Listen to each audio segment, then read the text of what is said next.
எடுத்துக்காட்டு 2.3 7.5 சென்டிமீட்டர் ஆரமுள்ள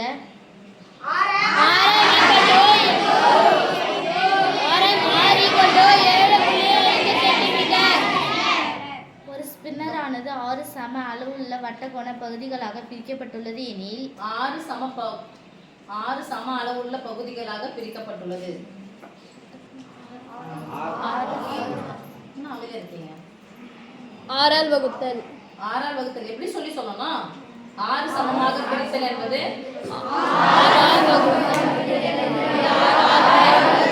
காட்டி சத்தமா சொல்லணும் சாமி. தெரிஞ்ச குழந்தைங்க சத்தமா சொல்லுங்க. தெரியாத குழந்தைங்க அப்படியே நல்லா ஜாலியா உட்காந்து 6 சம பகுதிகளாக பிரித்தல் என்பது 6 எதை 6 ஆல் வகுக்கணும்? ஏன் 360 வகுக்கணும்? ஏன்னா தீட்டா கிடைக்கும். ஏன் 360 தான் வகுக்கணும்? வட்டக்கோணத்தின் அளவு.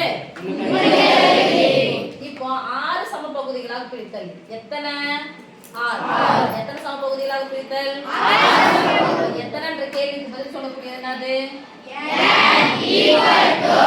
எண்ணிக்கை. எத்தனை என்ற கேள்விக்கு பதில் சொல்லக்கூடியது எண்ணிக்கை. சொல்ல போறோம். ஒவ்வொரு வட்டக்கோண பகுதியின் பரப்பளவையும் காண்க. வட்டக்கோண பகுதியின் பரப்பளவை காண்க. வட்டக்கோண பகுதியின் பரப்பளவை காண்க. பரப்பளவு வட்டக்கோண பகுதியின் பரப்பளவுனாவே எதுல எடுக்கணும்? நம்ம வட்டத்துல இருந்து எடுக்கணும். அப்ப வட்டத்தின் பரப்பளவு வந்து எடுக்கணும்னு சொல்லுவோம். வில்லின் நீளம் வந்தா வட்டத்தின் சுற்றளவில், வட்டக்கோண பகுதியின் பரப்பளவு வந்தா வட்டத்தின் பரப்பளவு ஃபார்முலா பை ஆர் ஸ்கொயர்.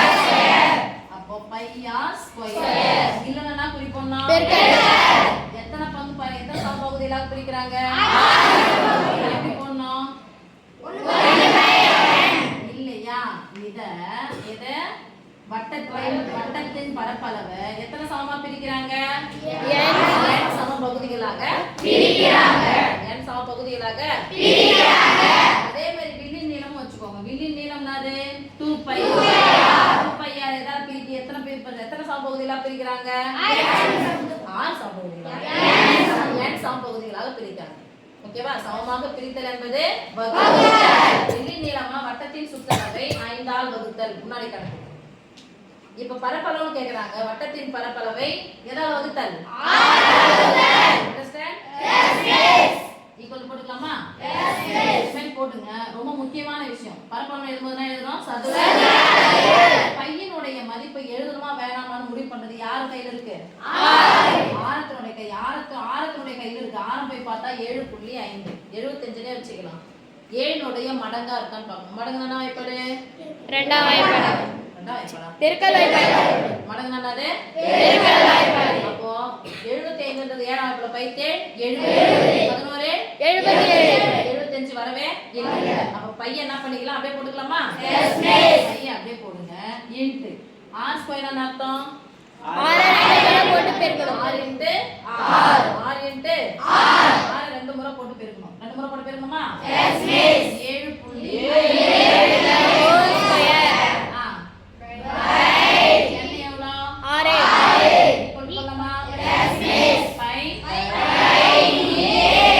ஸ்கொயர்னு முடிஞ்சா சிம்பிளா நான் சொல்லி தந்துக்கிறேன். 5 ஸ்கொயர் எவ்வளவு? 25. இன்னும் ஒரு ஸ்தானம் இருந்துச்சுன்னா எத்தனை அங்க இருக்குதோ அந்த ஸ்தானம் புள்ளி கொடுத்தா 1 2 முறை போட்டா என்னது? 2 முறையா?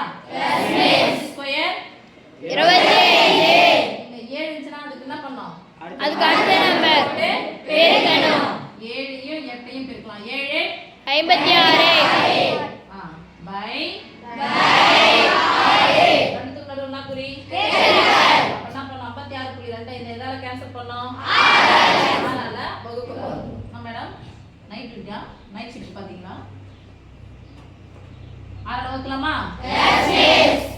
எத்தனை 56 எத்தனை இருக்குது? 5 60 முன்னாடி என்னது? 54. வாய்ப்பாடு சொல்லக்கூடாது. அப்படியே இருக்கணும். 9 54. 56 54 நிக்கலாம். இன்னைக்கு நேரா புள்ளி பார்த்துட்டு கீழே இருக்குங்க. 22ல எத்தனை 6? 2 3 3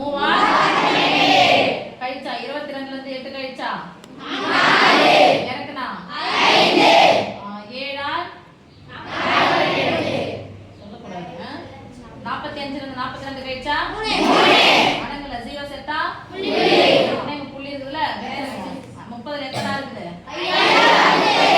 போட்டுக்கலாமா? பைய முன்னாடி வரக்கூடாது, எங்க தான் வரணும்? ஒரு நம்பரை முன்னாடி எடுத்து போடுங்க. 3 சாரி 9 பை சதுர அலகு, சதுர சென்டிமீட்டர் அல்லது சதுரத்துக்கு இங்கிலீஷ்ல என்னது? ஸ்கொயர். என்ன எழுதலாம்? சென்டிமீட்டர்.